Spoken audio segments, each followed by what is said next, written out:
uphill paddling. In this specific segment, we're going to be observing Daryl going uphill paddling. And that's a technique that all of us use. But all it is really getting up and uphill an extreme section without falling over and with a minimal amount of energy used.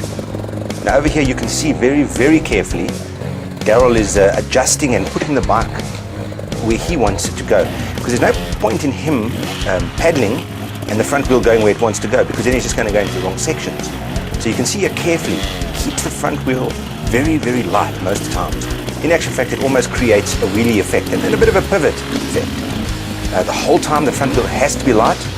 And also in this specific technique, you'll notice his bum goes to the back quite a lot. And that is for a specific reason. That's to get traction on the back wheel. Look at that.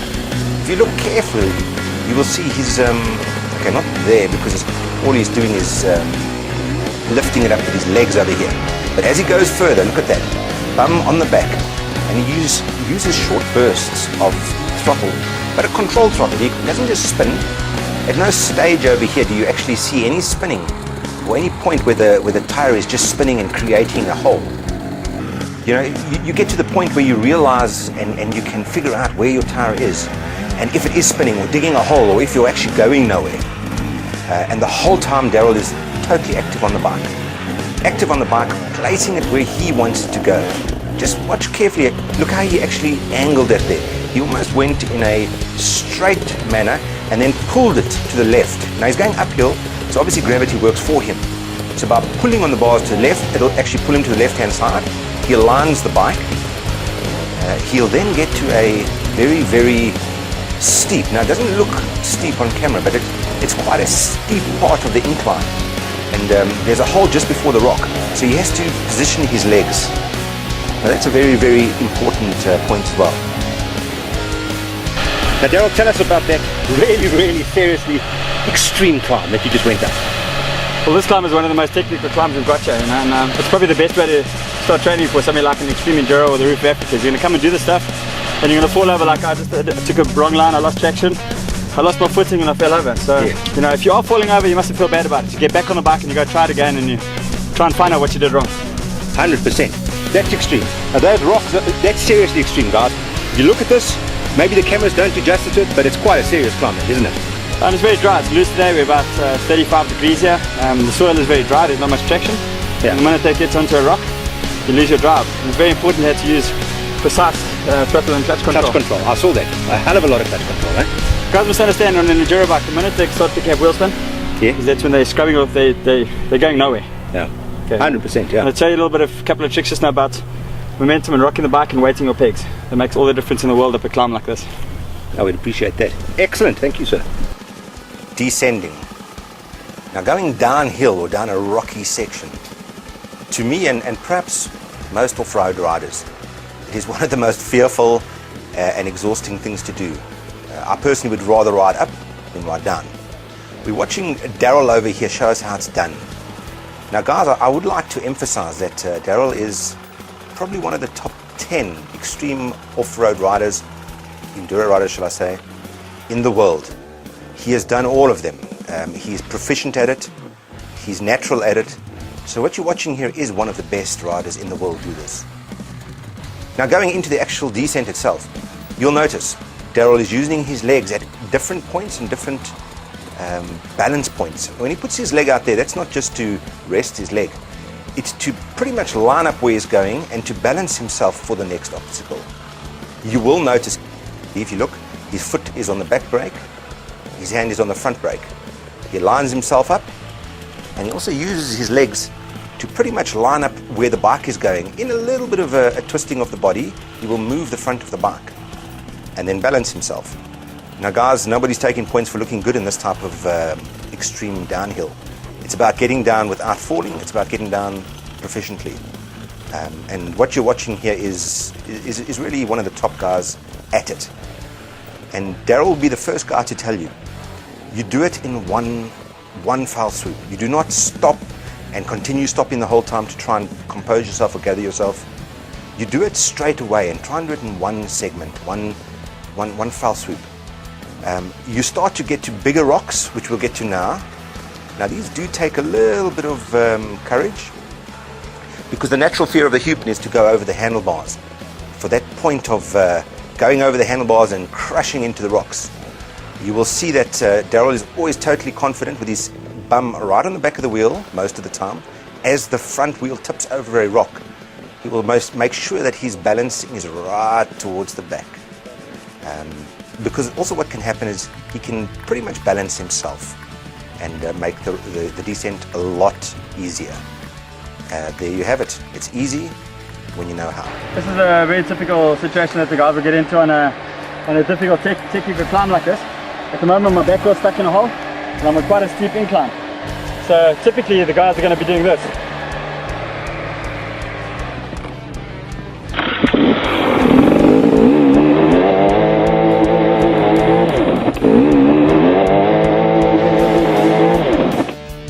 I'm busy spinning my wheel up and I'm not going anywhere, okay?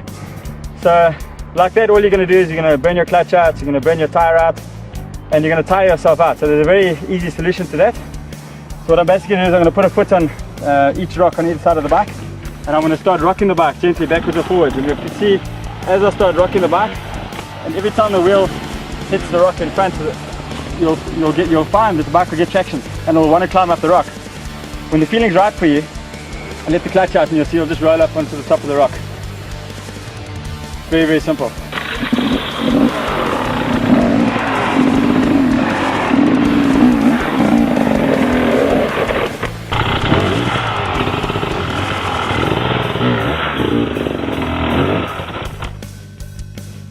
Really very easy technique. And the other way, of course, is to weight your pegs as well. This one is a relatively small climb. When you get to something a little bit bigger, you're actually going to be putting your weight on your back wheel to get it to bite into the ground and find the traction that you need. Weight on the rear wheel is so vitally important in extreme situations. Daryl's showing us here right now his weight position. You can see a lot of people put their weight towards the front of the bike or the center of the bike. They don't realize that the traction they lose on that rear wheel is vital. By putting your bum on the back of the seat, you're actually pushing the back wheel down and you're causing it to bite. Daryl at this point, as you can see, is almost chasing the bike up the rock and dropping his bum on it just to get bite. He will give it a little bit of almost like a seat bounce, pre-seat bounce, and then jump back on it again. As you can see there, wow, the whole time his weight is on the rear wheel. This last climb we just did now was extremely difficult because you can't really see the angle of the gradient of the climb on camera, but as you start lifting your front wheel to get up over the obstacle, you already go past the balance point, which means that you're going to flip over backwards. At that point, you're going to try to transfer your weight forward and kind of like lean over the bars, and as soon as your back wheel slams into the rock, it will find a little bit of traction and you'll eventually get up to the top of it. It took me several tries to get it right. It is a very difficult obstacle, one of the most difficult obstacles on this climb. In a lot of our previous teaching segments, we showed you slow climbing and the ability to control the bike. But now we're going to show you another technique, and it's basically climbing at pace, using momentum, using a little bit of pace, or a lot of pace, which will cause its own problems in that the back wheel will more than likely shoot up if you have a little step up or something like that. But obviously it has its advantages. This is Daryl's preferred method of actually climbing. You won't often find him going very, very slow to climb, which there's two ways to do it, and it works whichever way you're comfortable with. This morning we're fortunate enough to have Daryl Curtis showing us how to do a couple of techniques. Over here we've gone up a little bit of a cliff type climb where it's actually got a kicker or a ledge. Daryl, would you mind explaining to us how you approach that? You did hit it with a bit of speed. What is your technique accordingly? It's really not a difficult climb, you know, you need a little bit of momentum, and there's a kicker halfway up, so if you hit it too fast it's going to shoot you high up in the air and you're going to come and land flat and lose all your speed up the climb. Yes. So you've rather got to approach it a little bit slower. I started off in third gear at the bottom, and the 300's got lots of torque, so I just let the torque of the engine just float me over the jump, and when I landed I had enough speed. Together with the torque I used the traction to carry it through and up the rest of the hill. Okay. You don't find that if you carry too much speed and you hit that little lip, the back wheel will spin and you won't go anywhere afterwards? You back off the throttle as you hit that little lip. Yeah, that's what I say, you can't hit it too fast. So I just chose a nice speed that's not going to give me, should be too much in the air. Yeah. But not slow enough to, let me get stuck on the climb. Go through. And that's the balance that you need to work out. So when you get to a climb like this, you've got to try it a couple of times until you get the balance right. A lot of guys will try hit it too fast, shoot them up in the air, and they flat land like this, boom, and they stop dead, and they can't go anywhere after that. Yes. Slow it down a little bit. Gear selection. Gear selection is vitally important in an off-road ride, specifically a hill climb. Daryl is using first gear over here. Daryl doesn't really like first gear for this specific type of climb. He believes it gives too much drive and digs in. You can see he's not altogether comfortable with that first, and you can see it starts digging in on the softer stuff. It doesn't seem to be putting the power down. Now, we're going in Daryl's preferred gear, which is second. Now, do bear in mind, he prefers a little bit more pace than I do, or the trials riders do. As you can see, it works beautifully for him, and he manages to get up everything with a bit more clutch. You can certainly hear the engine is working a little bit harder, but he's getting up the obstacle, and Momentum has got a certain amount of, well, let's put it this way, Momentum gets a lot of the credit for this, because he's just clutching it, and that's it. So as you can see back there, you can still get up in first gear, Yeah. but it's going to be a lot harder. 100%. Well, it was obvious. You battled over there to get up there in the first gear. So your second or third's much better gear. When you get to a really, really technical section of your ride, you would do yourself a good favor, or shall we say a good turn, by thinking when you ride. A lot of people don't really think when they ride. They just gas and try and get up that obstacle. As you can see here, I think the biggest thing you'll learn from Daryl's little turn over here is his thinking. He'll stop and think, okay, I didn't get that one quite right. Maybe there's a better option. Aha. You might see one around the rock or just around the corner. And you'll actually think about it and try the better option. A lot of times the guys just tend to, a lot of the guys I've ridden with in any case, they just tend to go up straight one line like a rock face similar to that, and they just lose all their energy and they use all their talent up in one little rock. Ride with your head. You can see over here, Daryl, he's a proficient rider. He knows what he's doing, and you can see he's using his head. He's putting that front wheel where he wants it to go. Learning how to pivot, as you will hear Daryl talk about, is so vitally important to off-road riding. Often I'm riding with a bunch of friends, or we're just going on a little trail ride, and I tell you one thing, the amount of energy saved just by letting your bike pivot, just to pivot under you, to allow it to do a 180-degree turn without you getting off the bike, physically lifting the back wheel up and placing it where you want. It's unbelievable the amount of energy you save.